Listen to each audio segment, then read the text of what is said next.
This is the Lone Crater YouTube. We hope this video helps. In this video, I will explain how to cook an octopus. First, choose a fresh octopus, ideally weighing around 2 to 3 pounds for the best results. Rinse it well under cold water, ensuring all grit is removed from the suction cups.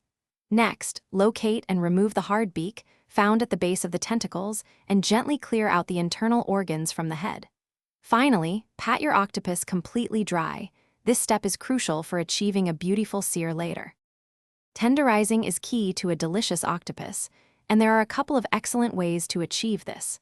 Many chefs opt to gently simmer the octopus in water for 45 to 60 minutes until it is perfectly fork tender. Alternatively, freezing the octopus overnight before thawing can naturally help break down its tough fibers. Regardless of your method, ensure it is truly soft, like a cooked potato, before moving on to the next step. This patience will be richly rewarded.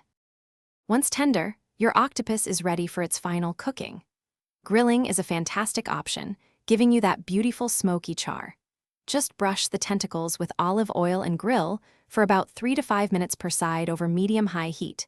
You could also pan-fry it in some good olive oil with garlic, creating a wonderful crispy exterior. Another simple method involves baking it at 375 degrees Fahrenheit until lightly browned and fragrant. To finish, the best way to highlight octopus is often with simplicity. A generous squeeze of fresh lemon juice, a drizzle of high-quality extra virgin olive oil, and a sprinkle of flaky sea salt are usually all it needs. Add some freshly chopped parsley or oregano for a burst of freshness. Serve your delicious octopus warm, either sliced into elegant medallions or presented whole for a dramatic effect. Enjoy it as a refined appetizer or a delightful main course. Thanks for watching. Consider subscribing if we helped you.